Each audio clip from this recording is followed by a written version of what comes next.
There we are. I'm Reverend Roy Atwood, and this is Judson Memorial Church. Thank you for joining us today.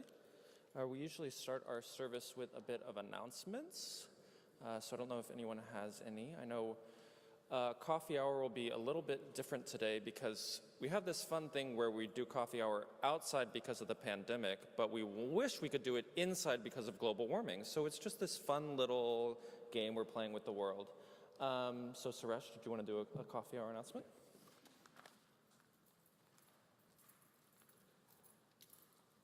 Thank you, Roy. Okay, my name is Suresh Dinan. I am head of Con Life. We are having coffee hour outside, like Reverend Roy said, but we are not having hot drinks today due to the extreme heat. So we will only have cold drinks and snacks, but no hot drinks. And, you know, welcome to stay or not as you so choose. Thank you.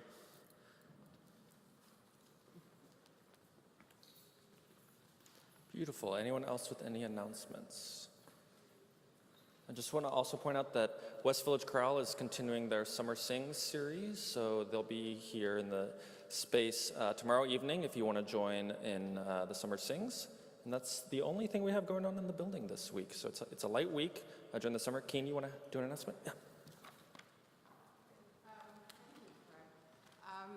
Yes. Hello, I'm Keen Berger. I'm the moderator, she, hers. This coming Wednesday night, Erica Paulette is hosting a celebration of harm reduction site opening by the city. Now, we, of course, had harm reduction for a long time, but on Wednesday night at 5:30, I am going to be in the Judson office, and I am going to take the A train, yes, with at least one Judson person, but maybe others, to this event in the Bronx, at an Episcopal church in the Bronx.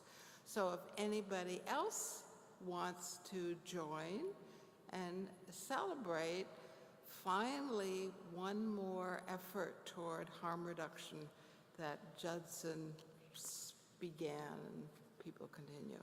And again, shout out to Kim Kelly, who has for a long time done our own harm reduction right here. Yes, thank you.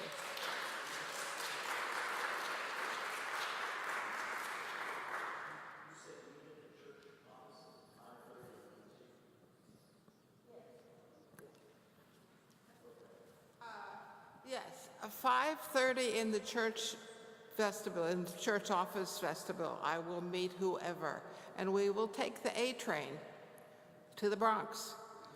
Of course, you could meet us there, and it should be on the listserv, but be nice to do a little Judson A train. Get the A train. Take care.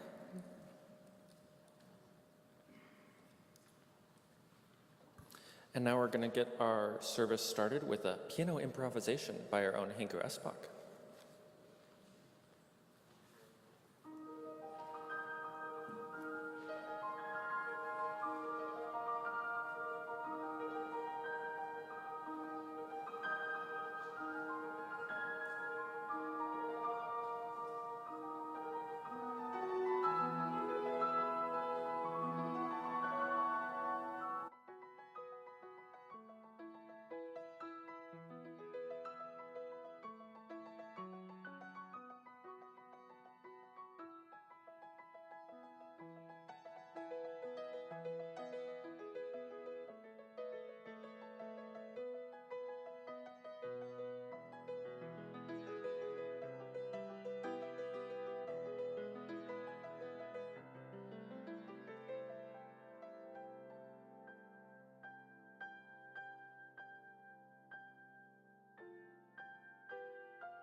Thank you, Hinko. As I said, I'm Reverend Roy Atwood. This is Judson Memorial Church. We are currently in week 3 of our 10-week sermon series on spiritual gifts. This is the time in the church calendar called Ordinary Time between Easter and Advent. And Micah likes to say that we're turning the ordinary time into the extraordinary time. He might also say we're queering ordinary time. So we're getting a little bit of Micah's spirit here in the service today, even though he's on vacation. Today we're focusing on the spiritual gift of faith. So the idea of faith is going to be linked throughout our service in the readings and the songs. Now Maxine is going to get us started with our land acknowledgement and our call to worship.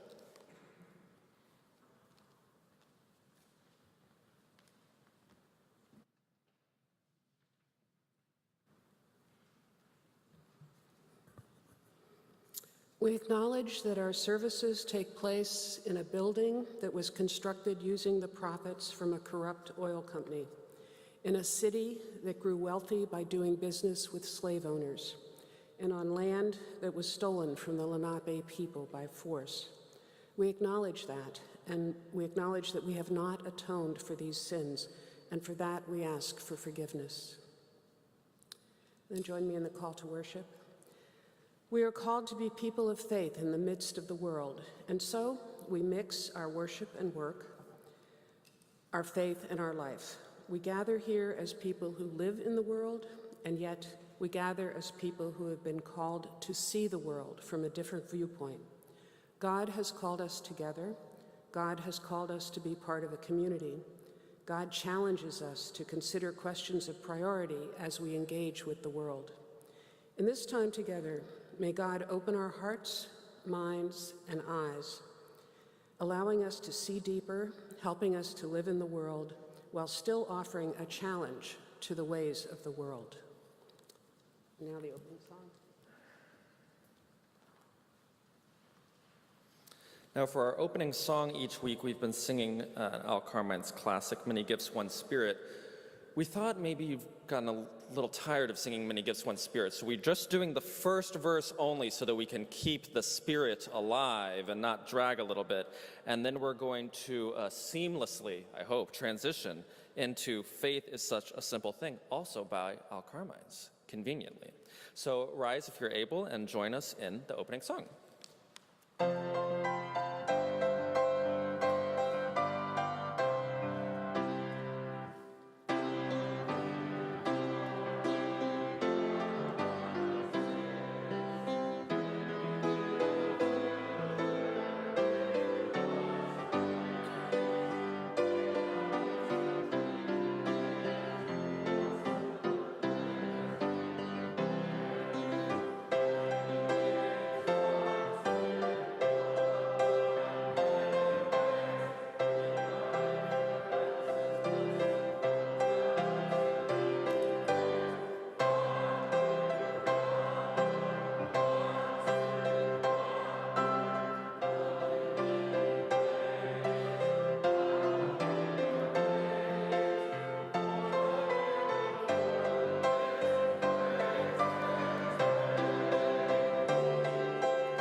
You may be seated. And now Mary Jo is going to lead us in both our ancient testimony and modern testimony.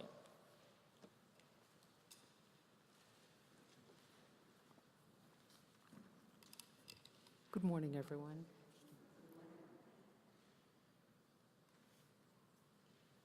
This is from Corinthians 12, 4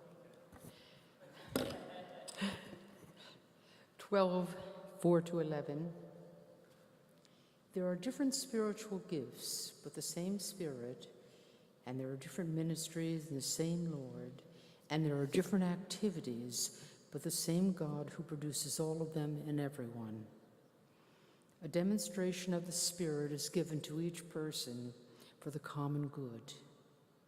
A word of wisdom is given by the Spirit to one person, the word of knowledge to another according to the same Spirit, faith to still another by the same Spirit, gifts of healing to another in the one Spirit, performance of miracles to another, prophecy to another, the ability to tell spirits apart to another, different kinds of tongues to another, and the interpretation of the tongues to another.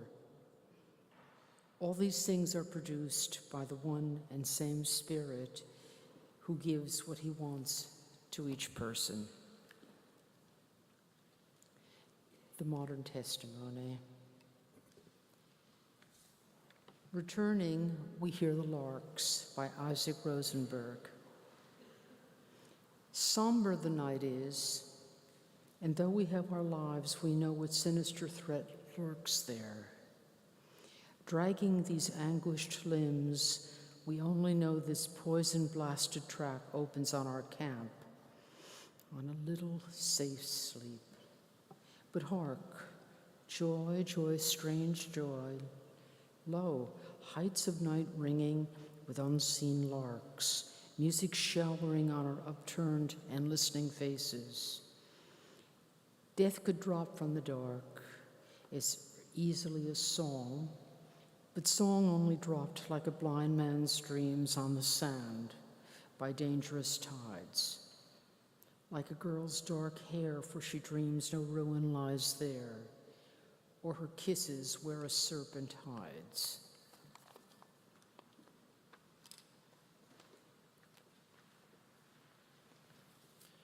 Our response in song is I Have a Dream by Benny Andersson and Bjorn, no way I get that last name right, more commonly known by ABBA. So stand as you're able and join in the singing of I Have a Dream.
A few years ago, during the 2020 Democratic primary campaign, Elizabeth Warren announced that she would be giving a speech in Washington Square Park.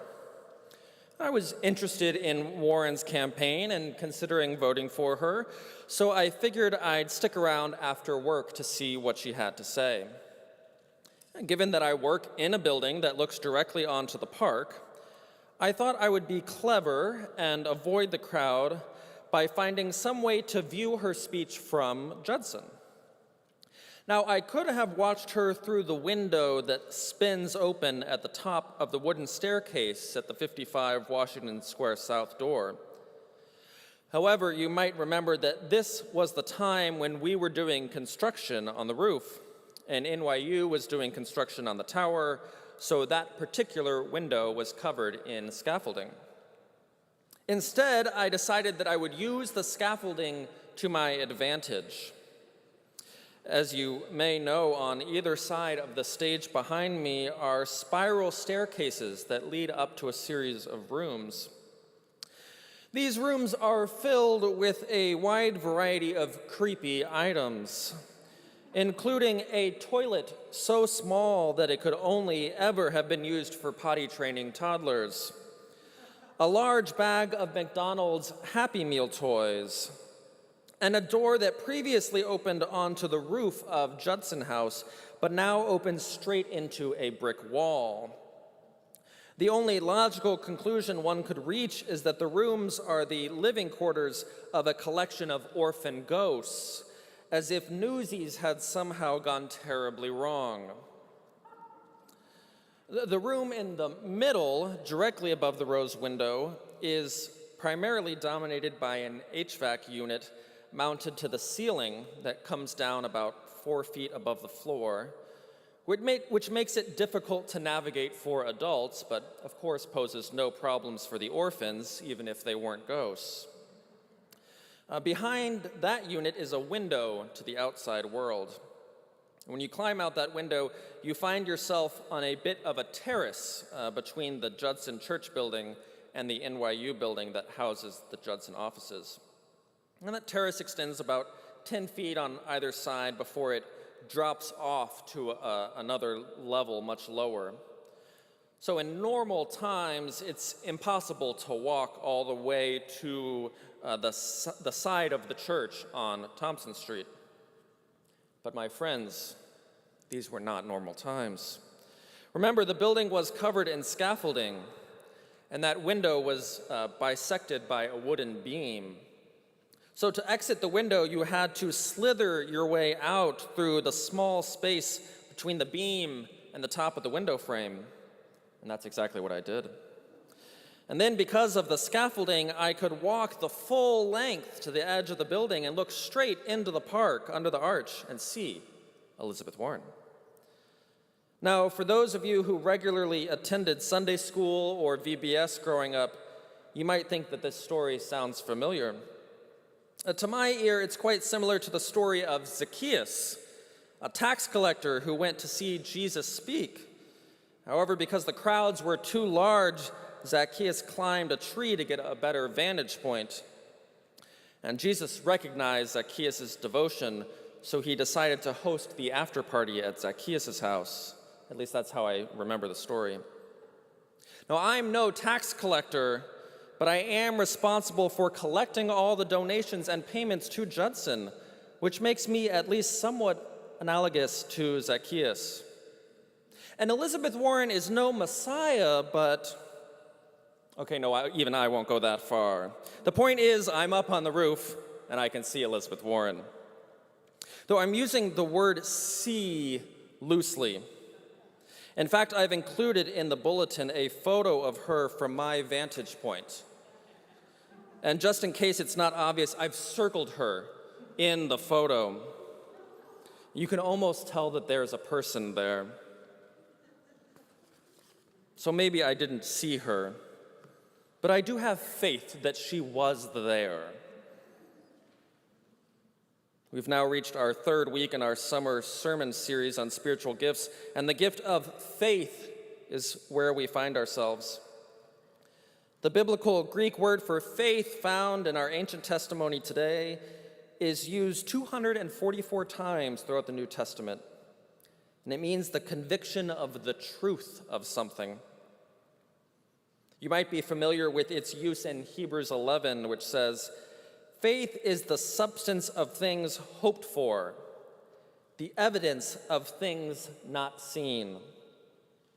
The substance of things hoped for and the evidence of things not seen. I think the pandemic actually strengthened our ability to have this kind of faith. From the very beginning of the pandemic, I still came to the church once a week to pay the bills and make sure the building still existed. And there were a lot of unseen things in those early days: empty parks and basketball courts, subway platforms with just a few other riders during rush hour. I remember a New York Times article titled, "Is it safe to go on a walk?" And I clicked on it unironically because I wanted to actually know. Later on, I went on a date with someone who had a job that was theoretically in person, but he'd never actually been to the office and had no clue if he even had a desk. We all went months or years without seeing friends or family members, but we believed that one day we would be back together. We had to have faith in things not seen to get us through. And that brings us to our modern testimony today. It's a beautiful poem written about believing in the unseen. Now, the artist is Isaac Rosenberg. He was born in England in 1890, the son of Jewish immigrants from Russia. He enrolled in a fine arts college to study poetry and visual arts, wanting to be a poet, an artist of some kind. Yet after leaving school, he was unable to find a permanent job, and his parents were still particularly poor, so he enlisted in the British Army at the age of 24 to fight in World War I. He asked that half of his pay go to his mother, and he said, quote, "I never joined the army for patriotic reasons. Nothing can justify war. I supposed we must all fight to get the trouble over." And while serving in France, he continued to write poetry, including our poem today entitled "Returning We Hear the Larks." In the poem, the narrator, having survived a night in the trenches and knowing what sinister threat lurks there, rejoices in the sound of the unseen larks, showering music on the upturned listening faces of the soldiers. Rosenberg writes, "Death could drop from the dark as easily as song, but song only dropped." The beauty of the unseen larks and his belief in all they represent, maybe a family back home, a more prosperous future, an end to the war. That belief is what gives him the joy that he needs to persevere.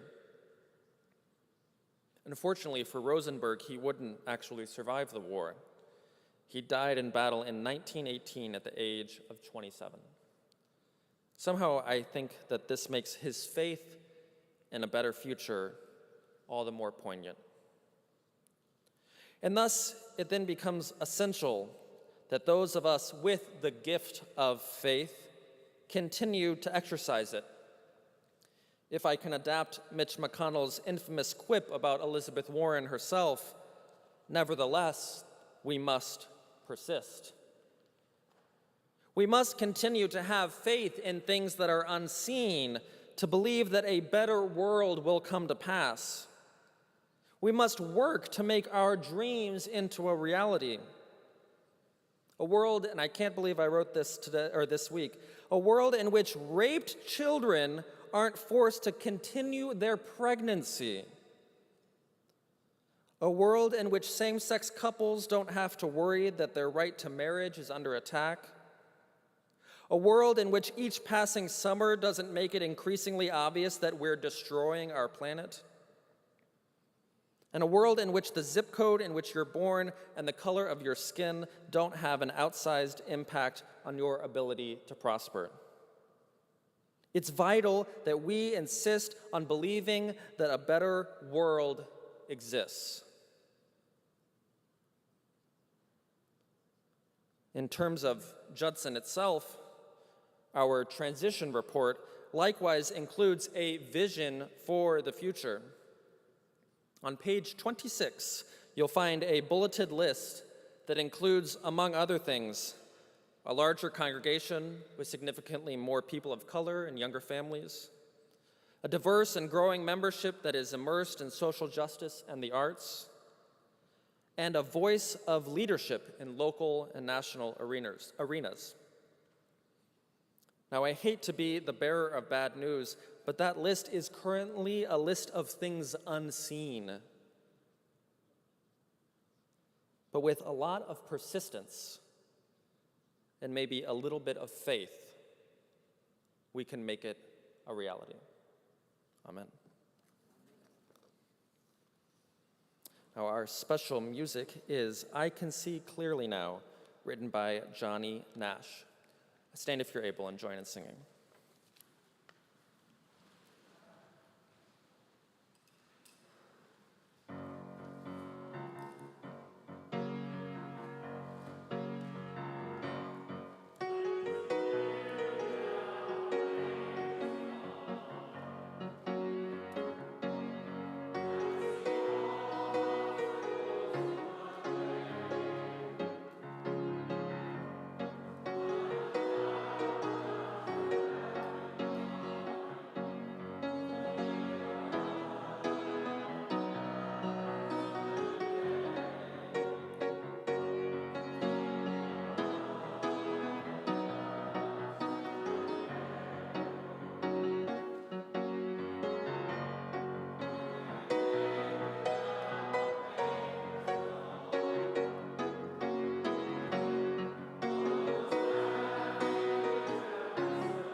Now we've reached our time for our offertory, where you have the ability, the pleasure, the opportunity to provide your material gifts as well as your spiritual gifts that we've been focusing on this summer. You can put a gift in the basket that's going around. You can also give on Venmo at Judson-Memorial Church. You can text the word Judson to 44321, or just visit our give page, judson.org/give. And as Julie always says, you can mail a physical check to the church, and we will cash it just for old time's sake. Our offertory today, can't believe we have the pleasure and the joy to experience soloist Matt Cleaver singing none other than Faith by George Michael. Now, Matt texted me, you can come up. Matt texted me and he said, "Is there any special spin I should put on this, given the theme of the day. What is the theme? Maybe I can lean into it. And I said, Matt, the theme is faith, and the song is titled Faith. So I think it'll be just fine.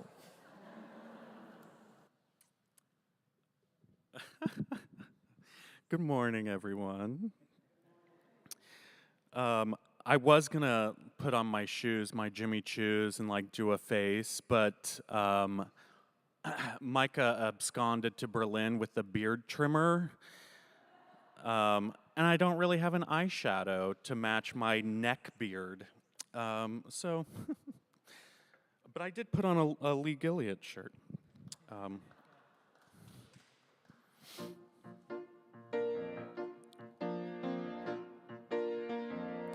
Well, I guess it would be nice if I could touch your body, 'cause I know not everybody has got a body like you. But I gotta think twice before I give my heart away. And I know all the games you play, because I play them too. Oh, but I need some time off from that emotion. Time to pick my heart up off the floor. Oh, when that love comes down without devotion, well, it takes a strong man, baby, but I'm showing you the door, 'cause I gotta have faith.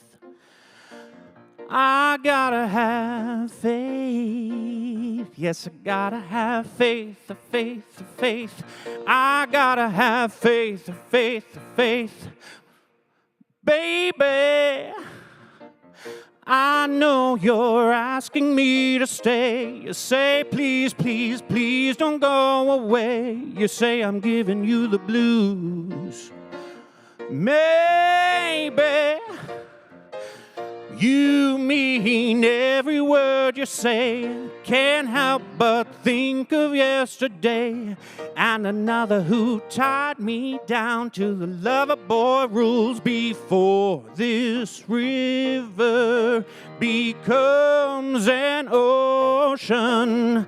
Before you throw my heart back on the floor, oh, baby, I reconsider this foolish notion. Well, I need someone to hold me, but I'll wait for something more, 'cause I gotta have faith.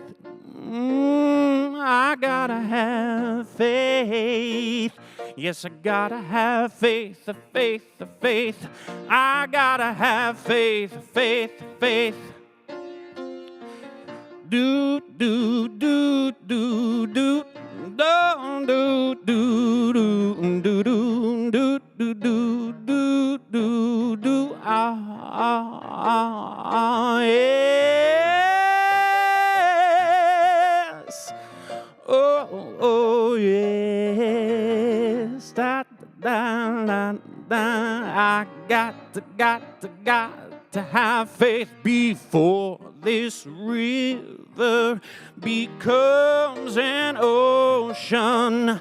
Before you throw my heart back on the floor, oh, baby, I reconsider my foolish notion. Well, I need someone to hold me, but I'll wait for something more, 'cause I gotta have faith. I gotta have faith. Yes, I gotta have faith, faith, faith. I gotta have faith, faith, faith. Thank you.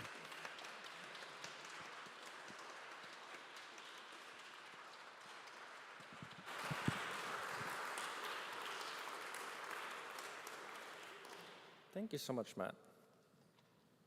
Like, legitimately one of my favorite singers in the world. Our benediction today as you go out into the world, seeing a lot of things that are wrong with it, may we believe in the unseen, that things will get better, and that we can be active participants in bringing that divine spirit into the world. Our closing song is conveniently Let It Be by John Lennon and Paul McCartney. Rise if you're able and join in our closing song.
Ben, you may be seated. Now we've reached the point in our service where we bid adieu to the people on Zoom, online. Thank you for joining us.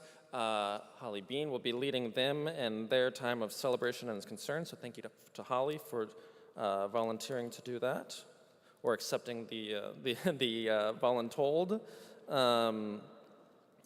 If anyone has a prayer of joy or concern, just go ahead and line up on the sides here, and we'll be able to share that.